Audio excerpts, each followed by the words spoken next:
성도들 현장 속에서 볼 수 있으니 너무나 감사합니다. 보고 싶었죠? 저는 보고 싶었는데 오늘은 평범한 일상 속에서 찾아오시는 하나님이란 제목으로 하나님 말씀 같이 나누도록 하겠습니다.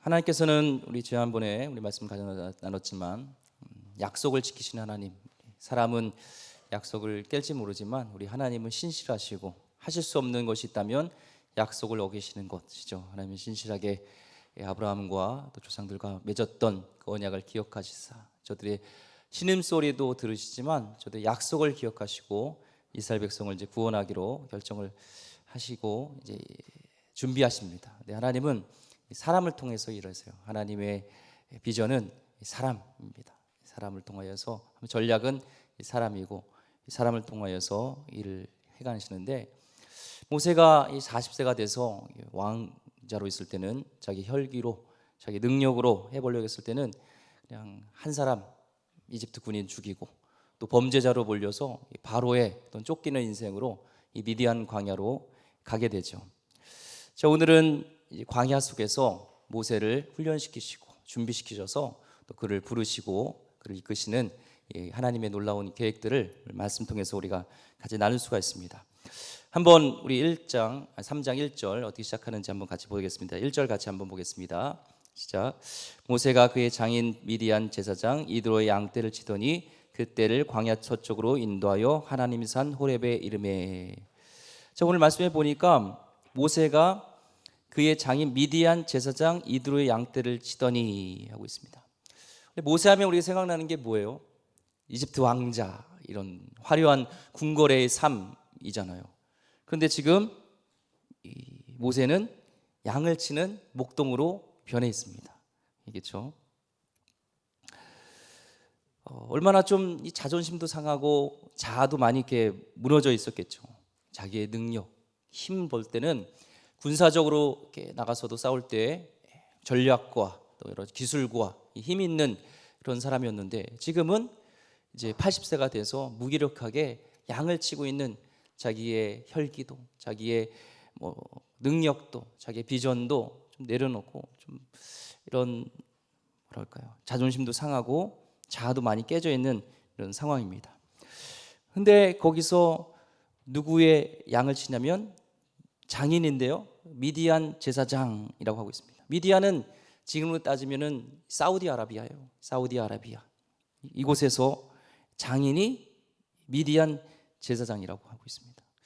거기에도 하나님을 아는, 하나님을 믿는 사람이 있을 수 있나? 사우디아라비아에 참 의문이죠. 창세기 25장 1절에 보면 이 아브라함이 이제 후처를 맞이하게 됩니다. 그의 이름이 구두라고 하는데 25장 2절에 보면은 그의 자손이 쭉 나옵니다. 보면 그 가운데 보면 미디안이 나와요.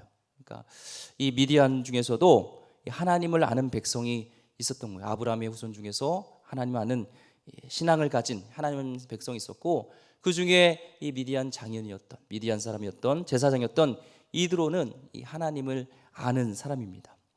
이름을 보면은 알 수가 있어요. 오늘은 그의 제사장 이름을 뭐라고 나오죠? 이드로라고 합니다. 출애굽기 2장 18절에 우리가 지난번에 봤을 때 그를 소개할 때 이드로라고 얘기하지 않았어요. 뭐라고 하면은 르우엘이라고 했습니다. 진짜 이름이 뭘까요? 이드로예요? 아니면 르우엘이요? 본명은 이드로고 르우엘이라는 것은 이게 어떤 별명, 별칭. 르우라는 것은 벗, 친구란 뜻이고 엘은 하나님이에요. 하나님의 벗이죠. 하나님과 친밀하고 하나님을 경외하고 하나님을 알았던 하나님의 벗과 같은 사람이 바로 이 이드로 제사장이었던 모세의 장인이었습니다. 하나님께서는 이스라엘 백성을 구원하시고 또 모세를 훈련시키기 위해서 하나님의 사람, 하나님의 벗이었던 이 이드로를 준비시키시고 또 이드로를 만나게 하시고 그를 통하여서 40년 동안 목동 생활만 하는 것이 아니라 그와 교제하면서 하나님이 누구신가, 자기와 함께하였던 이 르우엘이 함께했던 그 하나님을 같이 나누고, 이 광야 속에서 이 척박한 속에서 우리 하나님이 어떤 분인지 아냐 하면서 꼴을 먹여주시고 때마다 비와 이슬을 내려주시는 그런 하나님이야 하면서 하나님에 대한 간증과 하나님의 신앙을 같이 나누면서 모세가 성장하는 신앙이 성장하는 것을 보게 됩니다. 자, 애굽의 왕자였던 모세, 지금은 어떻게 보면 처가살이를 하고 있고 광야에서 자기가 원하지 않았던 40년 동안의 이 시간들을 갖게 됩니다. 모세는 원치 않았지만 하나님의 눈을 볼 때는 모세에게는 이 필요한 시간이 광야의 시간, 또 누엘과의 교제 속에서 하나님을 아는 눈을 갖게 되고 또 하나님이 원하시는 그 성품으로 이렇게 보듬어 가고 또 하나님께서는 이 모세를 통하여서 광야를 읽는 눈을 알게 하기 위한 그런 계획들이 있는 거예요. 나중에 이제 쭉 살펴보지만 무의미한 시간 같지만 절대 그렇지 않습니다. 이 모세하면은 성품이 온유한 자라고 얘기를 하는데요. 원래 그렇지 않잖아요. 혈기로 사람 죽이는, 때려 죽이는 그런 사람이지만 하나님이 그 성품을 다듬어가고 그 이스라엘 백성이 막 불평하고 불만을 내뿜는데도 물론 막 이렇게 광야에서 뭐 이렇게 반석을 화로 막 2번 치기도 하고 그러지만 온유한 자로 이렇게 보듬어가는 것을 보게 됩니다. 정서적으로 건강한 제자라는 책을 보면요, 우리 가운데 신앙인으로서 힘든 시간이 있어요. 그것은 뭐냐면 기다리는 법을 배우는 것이 참 어렵다 그럽니다. 우리 인생 가운데 기다리는 것이 참 어렵다는 거예요. 기다리기 참 어려우시죠? 하나님의 이 시간이 광야와 같은데 하나님이 이 시간에 정말 역사하고 계시고 또 말씀하고 계시면 이 시간이 지루하지도 않고 어렵지도 않은데 왜 이 시간 동안 이 기다리게 하실까? 이런 시간들이 우리에게는 좀 어려운 시간이 있습니다. 그러나 성경에 하나님께서 쓰셨던 인물들 보면요, 노아는 비가 오기까지 또한 비가 그치기까지 오랫동안 기다려야 하는 시간이 있었고요. 또 아브라함과 사라는 하나님의 약속의 아들을 죽이시기까지 얻기까지 거의 24년을 기다려야 했습니다.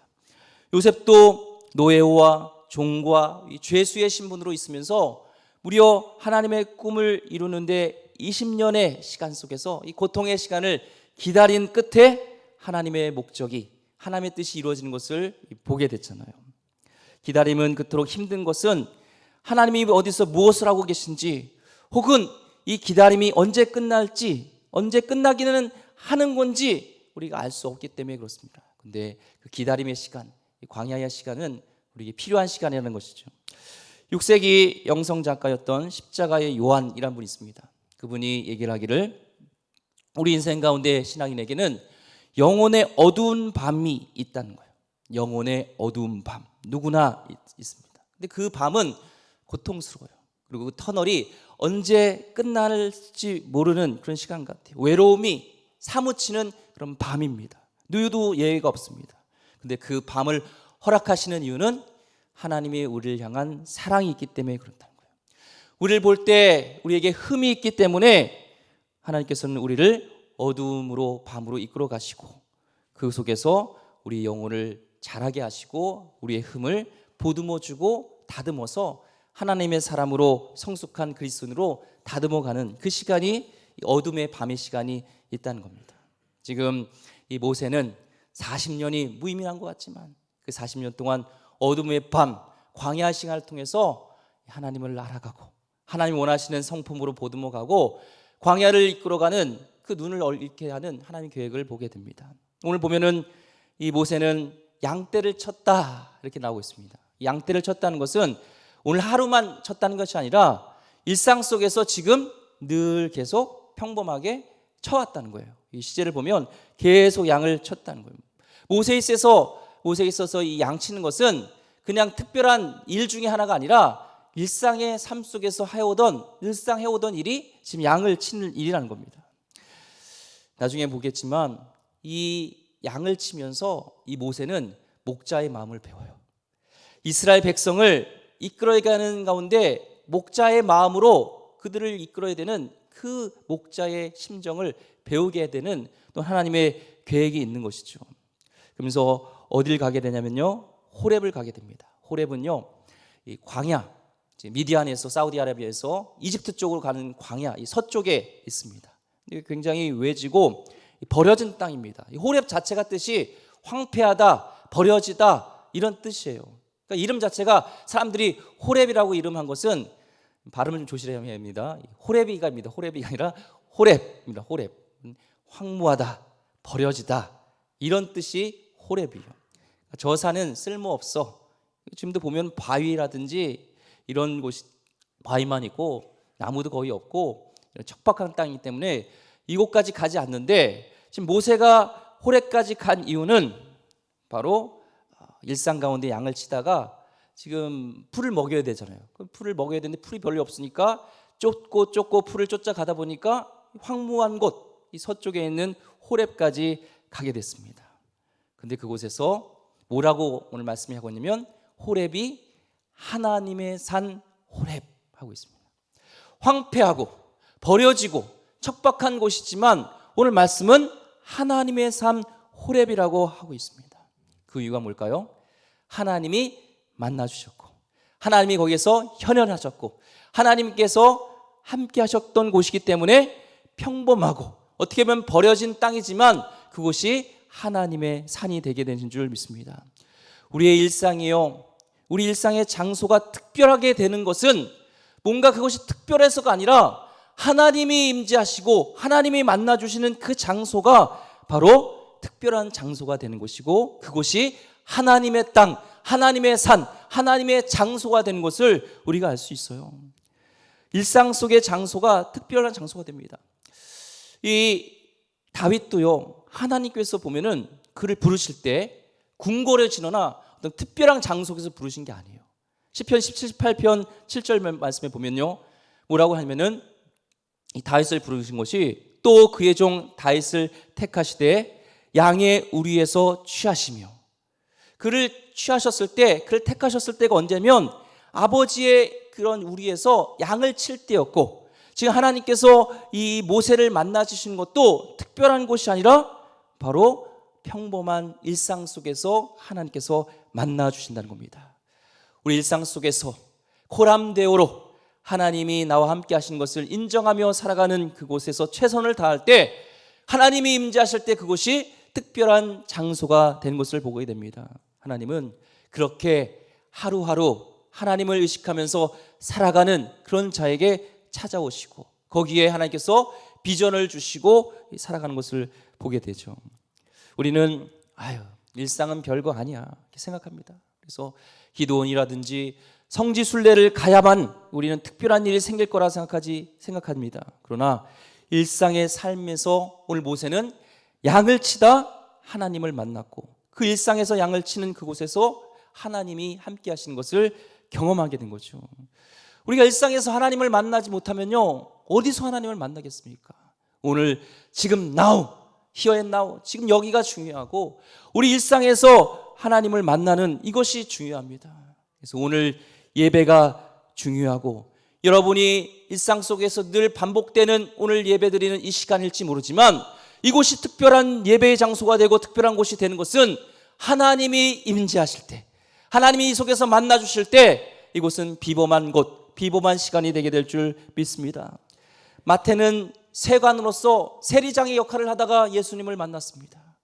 베드로는요, 바다에서 일상에서 그물질을 하다가 예수님을 만났습니다. 수가성의 여인은 일상 속에서 물을 뜨러 왔다가 그곳에서 예수님을 만났습니다. 예수님은 임마누엘 되신 주님이시고 지금도 우리와 함께 계시고 우리의 평범한 일상 속에서 우리와 호흡하시고 함께 하시는 하나님인 줄 믿습니다. 오늘 예배 가운데도 사모하는 영혼 가운데 우리와 함께 하시는 하나님을 믿으시길 바랍니다. 굿TV를 보고 CTS를 보고 인터넷을 뒤지면서 나에게 필요한 말씀이 뭘까가 아니라 오늘 드리는 이 시간에 하나님은 평범한 우리 삶 가운데 말씀하고 계시고 찾아와 주신다는 것입니다. 그렇잖아요. 우리 객지에서 나가기 전에요, 군대 가기 전에는요, 일상의 소중함을 잘 몰라요. 집에서 주는 집밥이라든지 김치찌개, 오늘 또 김치찌개야 하면서 나는 삼각김밥 먹어야지 하면서 삼각김밥 사 먹고 외식하고 그래요. 누가요? 제가 그랬어요. 근데요, 이제 군대 가고 이제 객지 생활할 때요, 선교사로 갔을 때도 집밥, 집에서 준 그 김치찌개가 참 소중한 거구나. 한국에서 먹던 그 떡이 참 맛있는 떡이었구나. 필리핀에 갔는데요, 떡이라고 해서 떡을 줘요. 라이스 케이라고 하죠. 그래서 와, 꼭 이게 뭐죠? 그 약밥처럼 생겨가지고 와, 우리 한국식 밥이랑 그 떡이랑 비슷하겠구나 하고 그걸 먹었는데요, 너무 달아요. 너무 달아도요. 그래서 한국 떡이 맛있는 거. 예전에 제가요, 한국을 떠나기 전엔 떡을 싫어했습니다. 근데 그 다음부터는요, 제가 떡을 좋아해요. 예. 그렇다고 맨날 떡을 하지 마시고요. 예, 그렇게 바뀌더라고요, 사람이. 그래서 생각하면서 예전에 어머니가 해줬던 그 김치찌개의 평범함이 소중하게 느껴진 것처럼 우리의 일상의 삶이요, 하나님이 들어와 계시면, 하나님과 동행하면 그곳이 천국이 되고 그곳이 하나님의 산 호렙이 될 줄 믿습니다. 하나님이 계시기 때문에 그런 거예요. 이 가나안을 거하다라는 책을 보니까요, 거기서 중요한 인사이트를 제가 얻은 게 있습니다. 가나안 땅을 보니까 이 학자들이 볼 때, 우리가 볼 땐 젖과 꿀이 흐르는 땅이라고 얘기를 하잖아요. 그러면은 비옥하고 뭔가 풍족하고 그래야 되는데, 사실 애굽하고 비교해 봤을 때, 이집트라고 비교했을 땐 너무나 여기는 풍족하지 않다는 거예요. 이집트는 나일강이 있고요, 나일강이 범람해서 항상 비옥한 땅이 돼서 비가 안 내려도 농사가 이렇게 잘 되고, 그래서 이 가나안에 있었던 사람들, 이스라엘 백성들이요, 유대인 땅에서 기근이 들면 어디로 가요? 이집트로 갔던 이유가 있어요. 거기는 하늘을 위해서 비가 안 내려도 나일강 때문에 잘 살아요. 근데 가나안 땅은요, 비가 안 내리면, 또 성경에 보면은 비뿐만 아니라 이슬까지 얘기해요. 우리가 볼 때 이슬이 뭐야 생각하지만, 그 가나안 이스라엘 땅에서는요, 이슬이 안 내리면 죽어요. 밤에 그 잠깐 내리는 이슬을 통해서 이 풀이 이 돌에서 자라고, 그 조금 자라는 풀을 양이 먹고, 그 양에서 젖을 내고, 그래서 젖과 꿀이 흐른 땅이에요. 우리가 생각할 때 그 젖이 풍족한 젖이 아니라 양에서 나는 그 젖이에요. 그래서 그 양을 통하여서 젖을 먹고, 그 고기를 먹고, 그 똥으로 이렇게 불을 피우고, 또 뼈로 도구를 만들고. 그래서 이 가나안 땅은요, 하나님이 택하셨기 때문에 가나안 땅이 된 거고, 하나님 택하셨기 때문에 그것이 약속의 땅이 된 겁니다. 약속의 땅은 풍족해서가 아니에요. 왜 약속의 땅이면, 그래서 이스라엘 백성이 하루도 하나님을 의지하지 않으면, 그래서 이슬과 비가 내리지 않으면 그들은 망해요. 죽어요. 그래서 하나님을 의지하게 하는 그 땅, 그곳이 약속의 땅, 가나안 땅이라는 것을 제가 다시 한번 좀 깨닫게 됐습니다. 오늘도 마찬가지요. 황폐한 호렙산, 여러분 일상 속에서도요, 이곳이 하나님의 땅이 되는 비결은 내가 하나님을 의지할 수 있고 하나님이 나와 함께 하심을 인정하고 나갈 때 그곳이 하나님의 땅이 될 줄 믿습니다. 2절 말씀 보겠습니다. 여호와의 사자가 떨기나무 가운데로부터 나오는 불꽃 안에서 그에게 나타나시니라. 그가 보니 떨기나무에 불이 붙었으나 그 떨기나무가 사라지지 아니하는지라. 자, 여호와의 사자가 나타났습니다. 이 학자들은 여호와 사자를 보통 이제 예수님의 현현이라고 얘기를 합니다. 이 모세가 하나님을 만날 게 아니었어요. 오늘 하나님이 찾아와 주셨습니다. 만나 주신 거예요. 우리는요, 하나님에 대한 열망, 사모함은 있습니다. 그런데 우리가 막 노력을 해서 내가 뭔가 의롭게 되어서 내가 하나님을 만나 주신다, 그게 아닙니다. 하나님이 성경에 보면요, 기적을 행하시고 병자를 고치시고 오병이를 행하시고 찾아와 주셨던 그 근거의 근본은 뭐냐면 불쌍히 여겨주시사요, 긍휼히 여겨주시사요. 하나님이 긍휼히 여겨주시고 만나 주셔야지 우리가 만날 수 있는 것이지, 우리가 찾는다고 하나님을 막 마음대로 만날 수 있는 분이 아닙니다. 그렇기 때문에 우리의 오늘 최고의 경건은, 내가 오늘 시간에 예배에 참석했기 때문에, 내가 새벽 예배를 참석했기 때문에, 내가 일주일 동안 금식했기 때문에, 내가 의롭게 살았기 때문에 주님이 날 만나 주실 거라는 것이 아니라, 하나님이 우리를 긍휼하심으로, 하나님이 우리를 사랑함으로 오늘 나를 불쌍히 여겨 주시옵소서 하는 영혼 가운데 찾아오는 이 모습이 최고의 경건의 모습인 줄 믿습니다. 나의 노력으로 하나님 움직일 수 있다는 것은 불경이에요.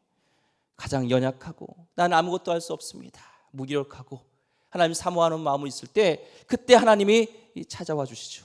하나님이 모세에게 찾아와 주셨습니다. 오늘도 모세에게 찾아왔던 주님이 여러분을 한 분 한 분 만나주시고 찾아와 주실 줄 믿습니다. 그런데 이 떨기나무가 있어요. 여호사자가 떨기나무에 있는데요, 이 떨기나무는 발음을 조심해야 됩니다. 이 딸기나무가 아닙니다. 이 가시덤불 같은 거예요. 앙상하고, 이 사진을 여러분 이스라엘보에 보면 알겠지만 앙상하고 이 덤불, 가시덤불 같아요. 그래서 연약해서요, 나무라기도 좀 뭐 그래요. 이 뜨거운 태양의 이 불로 인해서, 뜨거운 그 태양열로 인해서 스스로 발화해서 없어지기도 하는 그런 연약한 존재가 이 떨기나무입니다. 이 떨기나무는 모세를 상징하기도 하고 이스라엘 백성을 상징하기도 해요. 연약하고 볼품없는 연약한 모습이지만 사라지지 않는 그런 떨기나무는 모세와 이스라엘을 상징합니다. 근데 신기한 게 있습니다. 불꽃은요, 산소가 있어야 돼요. 그리고 불꽃이 존재하려면은 뭔가 타는 매개체가 있어야 돼요.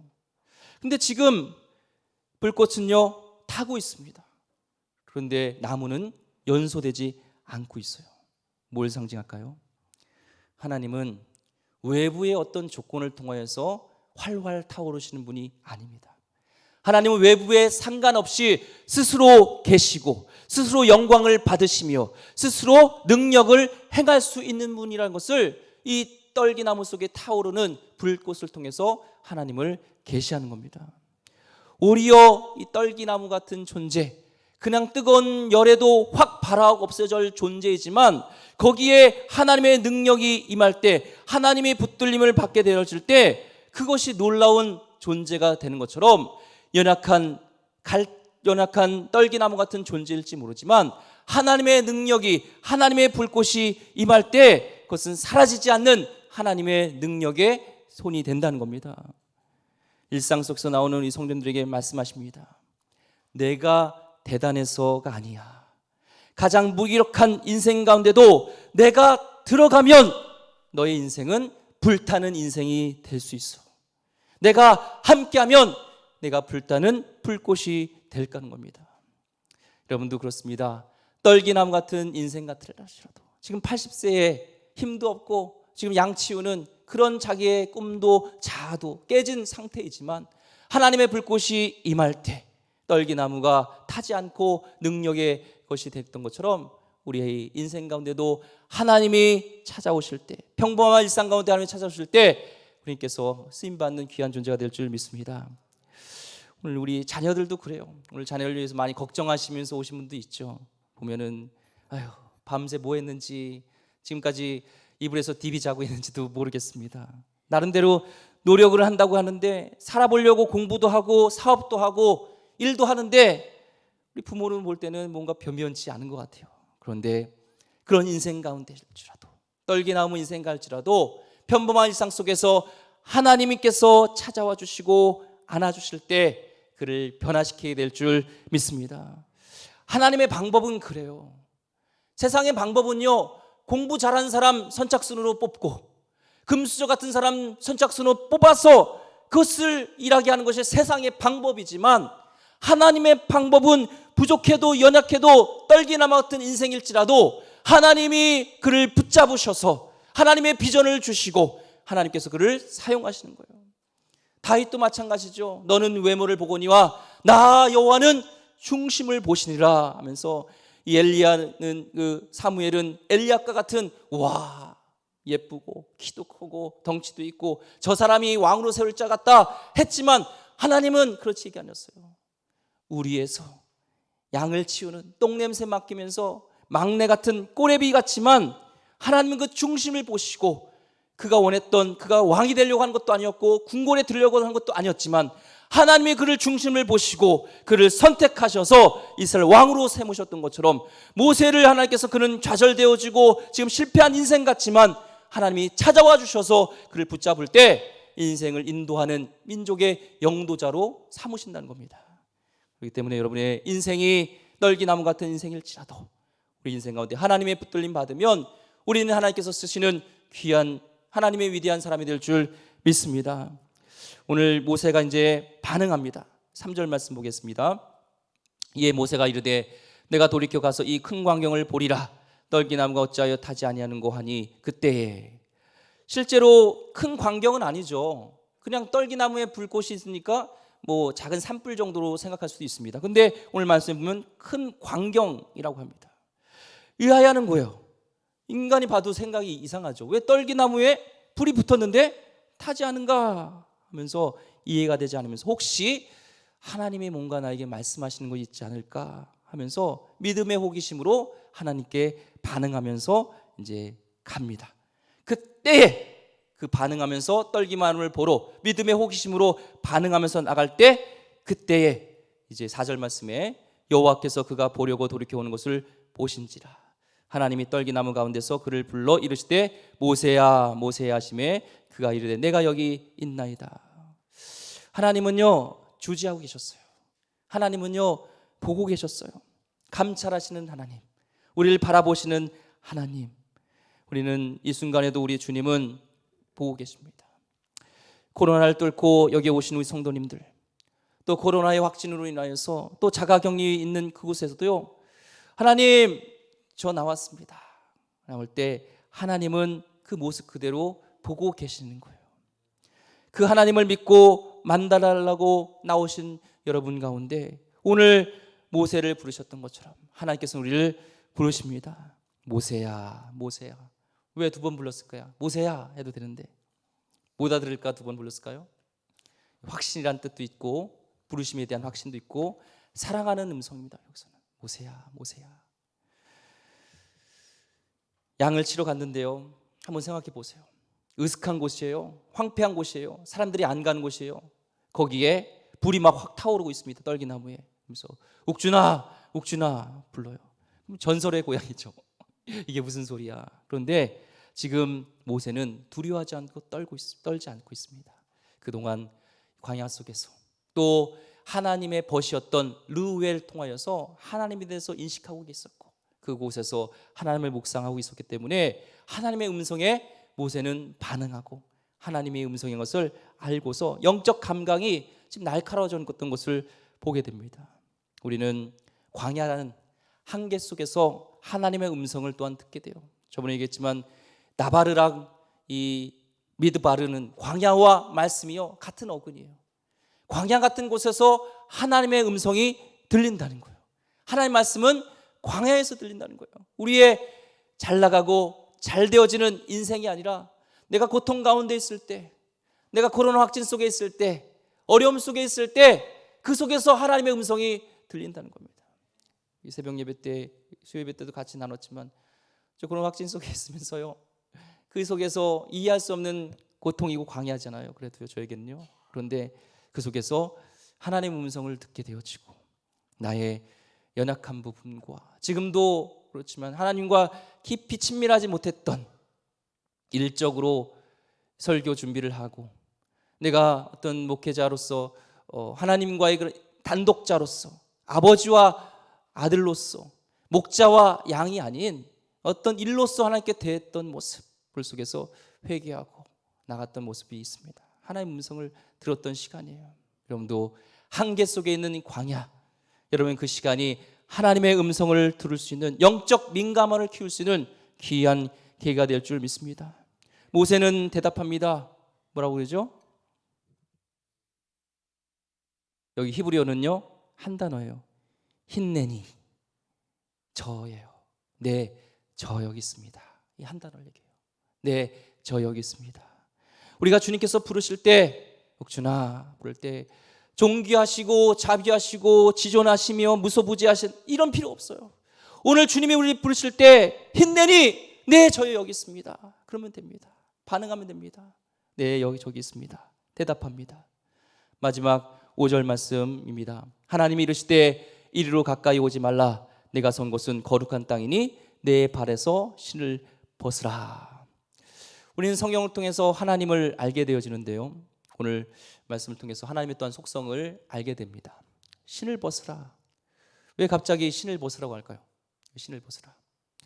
학자들의 여러 가지 의견이 있지만 성경을 통해서 우리가 알 수 있는 것은요, 보통 이 중동 문화는 서양 문화에도 있지만 이 동양 문화와 많이 비슷한 게 있어요. 이렇게 보면 이 안에 들어갈 때의 이 신발 문화입니다. 서양 사람들은 이 신발을 안 벗어요. 심지어 침대에서도 그죠? 잘 때도 이 신발을 신고 잡니다. 근데 우리 동양 문화에서는요, 안에 들어갈 때 신발을 벗어요. 이 이스라엘 백성도요, 밖에 있다가 안에 들어갈 때, 새로운 곳에 갈 때는 신발을 꼭 벗습니다.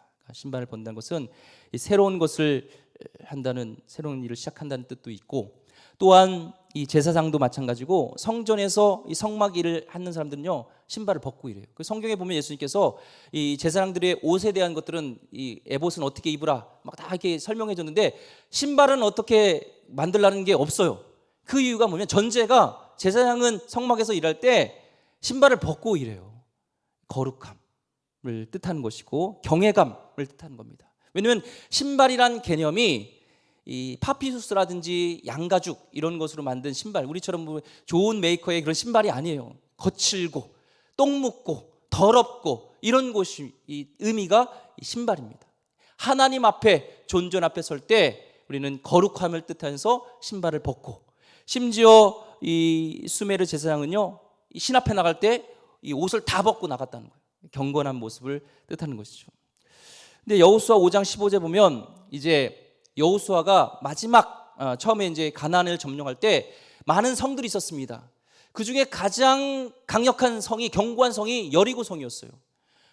난공불락 요새, 여기는 절대 함락시킬 수 없는 곳이 이 여리고 성입니다. 그때 이 여리고 성을 이제 점령하기 전에 여호와 앞에, 군대 장관 이제 여호수아 앞에 이제 하나님의 신이 나타나서, 그게 뭐라고 하면 여호수아 5장 15절 말씀에 여호와의 군대 대장이 여호수아에게 이르되 내 발에서 신을 벗으라. 내가 선 것은 거룩하라 하니 여호수아가 그대로 행하니라.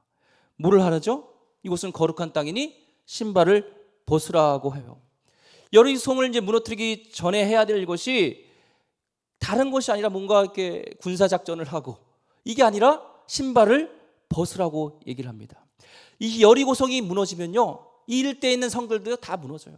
왜냐면은 여리고성이 함락됐어? 야, 우리 성은 문제도 아니야, 우리는 그냥 끝날 거야 하면서 다 끝나는 일입니다. 싸우지도 않고 이길 수 있어요. 그런데 이 거룩한 성전을 하기 위해서 먼저 해야 될 것이 뭐냐면, 이 군대 장관이었던 여호수아에게 내 신을 벗으라 얘기를 합니다. 오늘 모세에게 신을 벗게 하는 것과 비슷한 의미입니다.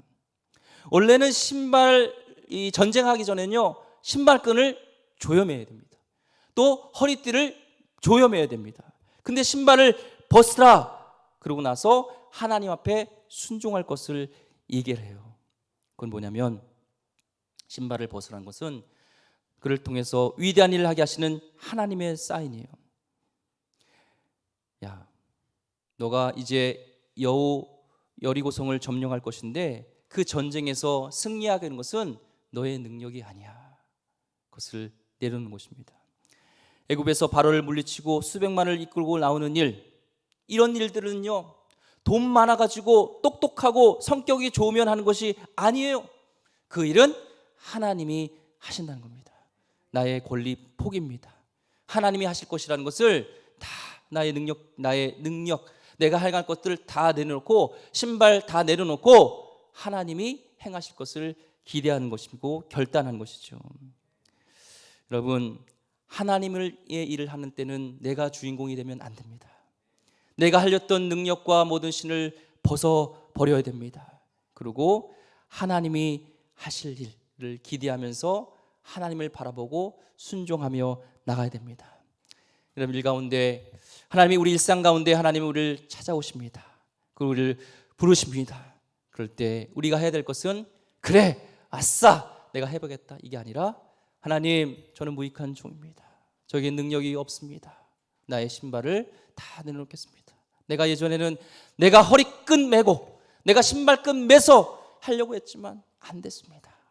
40세 모세가 나의 힘으로 하려고 할 때는 이스라엘 백성을 구원하지 못하고 한 명의 사람밖에 못 죽이고, 그것도 죄수로 물려서 도망가는 인생이 됐지만, 이제 하나님께서 모세를 통해서 하고자 하는 계획은 너의 능력이 아닌 전적인 나의 능력으로 행하겠다는 하나님의 사인이고, 거기에 대한 부르심에 대한 순종으로 신발을 벗게 하십니다.